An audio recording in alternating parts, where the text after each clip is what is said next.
Alert சேனலுக்கு வருக வருக. நான் செபி ரெஜிஸ்டர்டு ஃபினான்ஷியல் அட்வைசர் கிடையாதுங்க. நான் எஜுகேஷனல் பர்பஸுக்காக என்னுடைய பர்சனல் எக்ஸ்பீரியன்ஸை நான் ஒரு 20 வருஷமாக மார்க்கெட்டில் இருக்கேன். அதை தான் உங்கள்கிட்ட ஷேர் பண்ணுறேன். நீங்கள் எந்த முடிவு எடுக்கிறதா இருந்தாலும் உங்கள் நிதி ஆலோசகரை அணுகி அதுக்கப்புறம் பணத்தை போடுறதை பற்றி முடிவு பண்ணுங்கள். நன்றி. அலார்ட் சேனலுக்கு வருக வருக. இந்த சேனலுக்கு இன்னும் நீங்கள் சப்ஸ்கிரைப் பண்ணலைன்னா தயவு செஞ்சு சப்ஸ்கிரைப் பண்ணிக்கோங்க. பெல் பட்டனையும் கிளிக் பண்ணிக்கோங்க.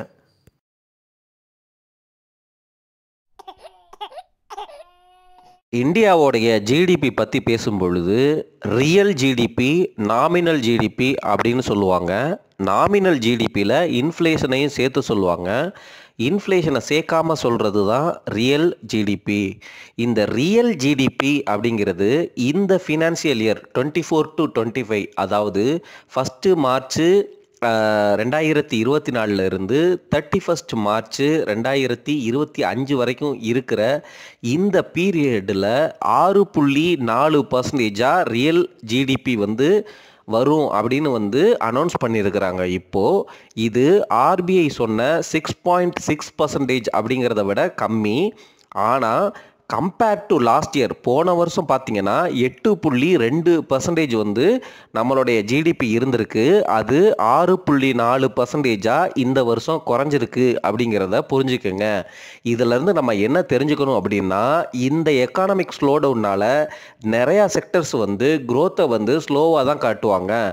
8.2% க்ரோத்தை காட்டினப்போ ஸ்டாக் மார்க்கெட் மேலே வேகமாக போயிருக்கு. 6.4% அப்படின்னு சொல்லும் பொழுது இன்னும் இறங்கலை. இந்த டிஃப்ரென்ஸுங்கிறது உங்களுக்கு 1.5% மாதிரி தெரிஞ்சாலும் இது மிகப்பெரிய அமௌண்ட்டு. இந்த ஃபண்டமெண்டலுக்கு ஏற்ற மாதிரி ஸ்டாக் மார்க்கெட் அட்ஜஸ்ட் பண்ணுச்சுன்னா கண்டிப்பாக கரெக்ஷன் வரணும். இந்த வருஷம் அனௌன்ஸ் பண்ண இந்த 6.4% ரியல் ஜிடிபி க்ரோத் அப்படிங்கிறது தான் பேண்டமிக்கு அப்புறம் நம்ம ரெக்கார்ட் பண்ண ஸ்லோவஸ்ட் ஜிடிபி அப்படிங்கிறத புரிஞ்சுக்கோங்க. பேண்டமிக்னா கோவிடுக்கு அப்புறம் நம்ம மார்க்கெட்டு ஏற ஆரம்பிச்சில்ல. எல்லாமே ஏறினதுக்கு காரணம் நம்ம எல்லாரும் லாக்டவுனில் இருந்ததுனால எக்கனாமிக்கல் ஆக்டிவிட்டி கம்ப்ளீட்டாக லாக்டவுன் பண்ணிட்டாங்க. அதுலேருந்து நம்ம வெளியில் வரும்பொழுது க்ரோத் ரொம்ப ஃபாஸ்ட்டாக இருந்துச்சு. அது இப்போ தான் ஃபஸ்ட்டு டைமாக ஸ்லோ டவுன் ஆகி 6.4%, 8.2%லேருந்து 6.4% போயிருச்சு அப்படின்னு சொல்கிறாங்க.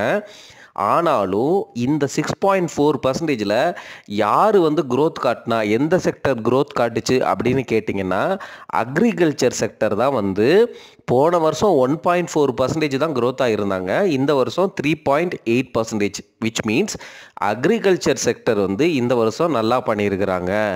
ஆனால் இந்த மேனுஃபேக்சரிங் செக்டர் போன வருஷம் 9.9% க்ரோத்துலேருந்து 5.3% குறைஞ்சிட்டாங்க. அதே போல் ஜிடிபிக்கு கான்ட்ரிபியூட் பண்ணுற trade and hotels, financial services and real estate, இவங்க எல்லாமே ஸ்லோவான க்ரோத்தை தான் நமக்கு காட்ட போகிறாங்க அப்படிங்கிற மாதிரி சிம்டம்ஸ் தெரியுதுங்க. கன்ஸ்ட்ரக்ஷன், ஃபினான்சியல், ரியல் எஸ்டேட் இது மூணு ஒரு 8.6% வரைக்கும் இந்த வருஷம் க்ரோத் இருக்கலாம் அப்படிங்கிற மாதிரி எஸ்டிமேட் பண்ணியிருக்கிறாங்க. அந்த ப்ரொஃபஷனல் சர்வீசஸ் செக்டர் அப்படிங்கிறது 7.3% க்ரோத்தை காட்டலாம் இந்த வருஷம் அப்படிங்கிற மாதிரி எஸ்டிமேஷன் போயிட்டுருக்கு.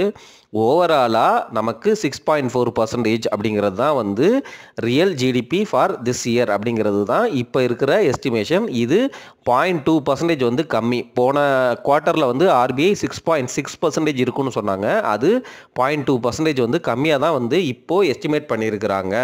இதனால் என்ன நடக்கும் அப்படின்னா, நம்மளுடைய ஃபிஸ்கல் ஸ்டெபிலிட்டி, நம்ம கவர்மெண்ட்டுக்கு இந்த பட்ஜெட் போடுறாங்கல்ல, அதை எதை பேஸ் பண்ணி போடுவாங்க அப்படின்னா வருமானம், செலவு. கவர்மெண்ட்டுக்கு ஏகப்பட்ட செலவுகள் எப்போதுமே இருக்கும். அவங்கள்ட்ட இருக்கிற ப்ராப்ளம் என்ன அப்படின்னா, வருஷம் காசு அதிகமாக தான் செலவு பண்ணுவாங்க. அதுக்கு பேர் தான் அந்த ஃபிஸ்கல் டெஃபிசிட் அப்படிங்கிற மாதிரி சொல்லுவாங்க.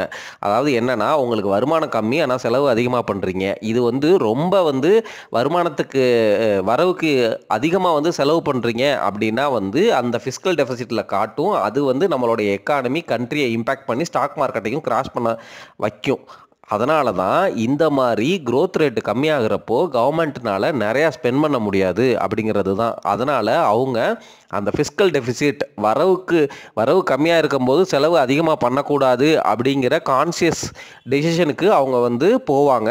அந்த மாதிரி பாலிசி டெசிஷன்ஸை எடுத்தால் தான் வந்து அவங்களால இந்த ஃபிஸ்கல் ஸ்டெபிலிட்டியை வந்து மெயின்டைன் பண்ணி நம்ம எக்கானமியை வந்து ரெக்கவர் பண்ணி மறுபடியும் growth ரேட்டை வந்து 8.2% மேலே வந்து எடுத்துகிட்டு போகிறது தான் வந்து அவங்களுடைய கோலாக இருக்கும்.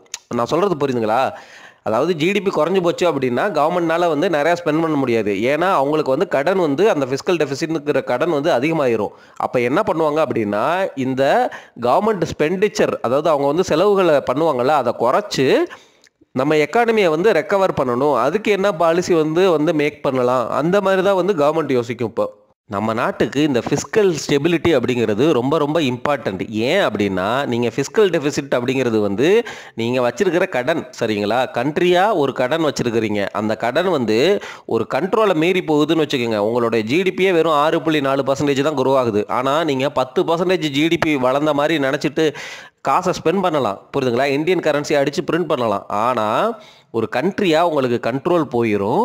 அதை வந்து இன்டர்நேஷ்னலாக கிரெடிட் ஏஜென்சிஸ் இருப்பாங்கள்ல, அவங்க எல்லாமே நம்மளை மானிட்டர் பண்ணிகிட்டே இருப்பாங்க.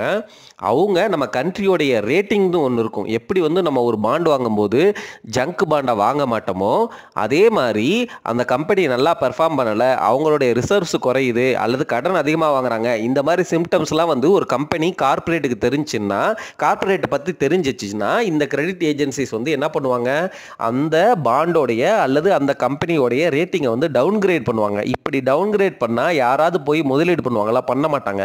அதே மாதிரி தான் ஃபிஸ்கல் டெஃபிசிட்டும். இந்த ஃபிஸ்கல் டெஃபிசிட்டை வந்து கண்ட்ரோல்குள்ளே வைக்கலை அப்படின்னா நம்ம நாட்டினுடைய அந்த ரேட்டிங்கை வந்து இந்த இன்டர்நேஷ்னல் கிரெடிட் ஏஜென்சிஸ் வந்து அவங்க வந்து இந்த ரேட்டிங் ஏஜென்சிஸ் வந்து டவுன்கிரேட் பண்ணுவாங்க. அதனால் வெளிநாட்டில் இருந்து முதலீடுகள் நம்ம நாட்டுக்குள்ளே வராது. அது நம்ம நாட்டுக்கு வந்து பாதகமான செயல், சரிங்களா? அதனால தான் எப்பொழுதுமே ஒரு கண்ட்ரி இந்த மாதிரி growth கம்மியாகும் பொழுது ஃபிஸ்கல் டெஃபிசிட்டை வந்து கண்ட்ரோல் பண்ண ட்ரை பண்ணுவாங்க. அதுக்கப்புறம் அதுக்கு ஏற்ற மாதிரி வந்து பாலிசியை வந்து உருவாக்கி நம்ம எக்கானமியை வந்து திருப்பியும் வந்து மீட்டெடுக்கிற முயற்சியில் அதுக்கேற்ற மாதிரி பாலிசிஸை வந்து ரிலீஸ் பண்ணுவாங்க அல்லது வந்து அட்ஜஸ்ட் பண்ணுவாங்க. இதுதான் வந்து நடக்கும், சரிங்களா? இப்போது யூஎஸ் எக்கானமியை பற்றி பேசுவோம். யூஎஸ் எக்கானமியில் வந்து எல்லாரும் சொல்லிக்கிட்டே இருக்கிறாங்க, யூஎஸில் ரெசஷன் வரப்போகுது, பயங்கரமாக காசை பிரிண்ட் படிச்சுட்டாங்க, அது இதுன்னு. ஆனால் யூஎஸோடைய பிஎம்ஐ டேட்டா இப்போ ரீசெண்டாக அனௌன்ஸ் பண்ணது நல்லா தான் வந்திருக்குது. அதாவது என்னென்னா 50க்கு மேலே இருந்துச்சுன்னா அவங்களுடைய எக்கனாமிக் ஆக்டிவிட்டி வந்து நல்லா இருக்குது. அந்த மேனுஃபேக்சரிங் செக்டரில் வந்து அந்த பிஎம்ஐ இண்டெக்ஸ் அப்படின்னு சொல்லுவாங்க. அது இந்தியாவிலேயே அனௌன்ஸ் பண்ணுவாங்க, சைனாலேயே அனௌன்ஸ் பண்ணுவாங்க. யூஎஸில் வந்து எக்கனாமிக் ஆக்டிவிட்டி நல்லா இருக்கிறதுனால அங்கே எக்கனாமிக் ஸ்லோ டவுன் வர்றதுக்கு வாய்ப்புகள் இப்போதைக்கு தெரியலை. அதனால் ஃபெட்டு வந்து எக்கானமி ஸ்லோ டவுன் ஆனால் தான் இவங்க ரேட் கட் பண்ணுறதை பற்றியே வந்து சீரியஸாக யோசிப்பாங்க. இப்போ ஃபோக்கஸ் எல்லாம் எங்கே இருக்குது? இன்ஃப்ளேஷன் ஜாஸ்தியாக இருக்குது, இன்ஃப்ளேஷனை குறைக்கணும். அப்போ ரேட்டை கட் பண்ணக்கூடாது. ஏன் ரேட்டை கட் பண்ணக்கூடாது? ஹை ரேட் வச்சுருந்தா மட்டும்தான் நிறையா பேர் லோன் எடுக்க மாட்டாங்க. உள்ள சிஸ்டத்தில் உள்ள லிக்விடிட்டியை வந்து அவங்க சக் பண்ணி வெளியில் எடுக்கிறாங்க அப்படிங்கிற மாதிரி தான் நம்ம புரிஞ்சுக்கணும். இந்த மாதிரி அவங்க 2 ரேட் கட் பண்ணாங்க அப்படின்னா லிக்விடிட்டி சிஸ்டத்துக்குள்ளே இருக்காது. அதனால் ஸ்டாக் மார்க்கெட்டும் கோல்டும் வந்து ஏறுறதுக்கு வாய்ப்புகள் கம்மி. 2 ரேட் கட்டு தான் சொல்லியிருக்கிறாங்க. எக்கானமிக் ஆக்டிவிட்டியும் வந்து ஸ்லோ டவுன் ஆகிற மாதிரி தெரியலை. ஸோ அஸ் எக்ஸ்பெக்டட் அந்த 2 ரேட் கட்டு தான் இருக்கும் அப்படிங்கிற மாதிரி தான் நம்ம புரிஞ்சுக்கணும். ஒருவேளை ஏதாவது சிச்சுவேஷன் மாறி அவங்க 2 ரேட் கட்டுக்கு மேலே பண்ணுறாங்க அப்படின்னா மார்க்கெட்டும் ஏறும், கோல்டோடைய ப்ரைஸும் ஏறும். புரியுதுங்களா? யூஎஸில் வந்து பார்த்தீங்க அப்படின்னா இந்த கொரோனா டைமில் நிறையா காசை வந்து பிரிண்ட் பண்ணிட்டாங்க, இன்ஜெக்ட் பண்ணிட்டாங்க. அந்த காசு அதிகமாக மக்கள் கையில் போனதுனால இன்ஃப்ளேஷன் பயங்கரமாக சூட்டப்பாயிடுச்சு. இந்தியாவுக்கு அதிகமாக கிட்டத்தட்ட இந்தியாவுக்கு மேலே வந்து அவங்களோட இன்ஃப்ளேஷன் ஜாஸ்தியாக போயிடுச்சு. எப்பொழுதுமே ஒரு டெவலப்டு கண்ட்ரியில் 1% 2% அவ்வளவுதான் வந்து இன்ட்ரெஸ்ட் இருக்கும். அதே போல் அவங்களோட இன்ஃப்ளேஷனும் வந்து பார்த்திங்கன்னா பெருசாலாம் இருக்காது, நம்ம நாட்டில் இருக்கிற மாதிரிலாம் இருக்காது, ஸ்டேபிளாக இருக்கும். பெருசாக வந்து விலையேற்றம்லாம் வந்து நீங்கள் ஃபீல் பண்ண மாட்டீங்க. வருஷம் நம்ம எப்படி வந்து போன வருஷம் 100 ரூபா கொடுத்துட்டு இந்த வருஷம் 110 ரூபா கொடுக்குறோம்ல, அந்த அளவுக்குலாம் டிஃப்ரென்ஸ் வந்து அங்கே இருக்காது ஜென்ரலாகவே. ஆனால் இந்த கொரோனா டைமில் இவங்க நிறையா காசை பிரிண்ட் பண்ணதுனால அந்த மாதிரி சிச்சுவேஷனுக்கு அவங்க ஆளாயிட்டாங்க. அதனால தான் ஃபாரினர்ஸ் வந்து ஒரு எஃப்டி வந்து நம்ம நாட்டில் எதுக்கு போடணும், போட்டுட்டு 7% வாங்குறதுக்கு பதிலாக அவங்க நாட்டிலே போட்டுட்டு 6% வாங்கிட்டு போயிடுவாங்க. புரியுதுங்களா?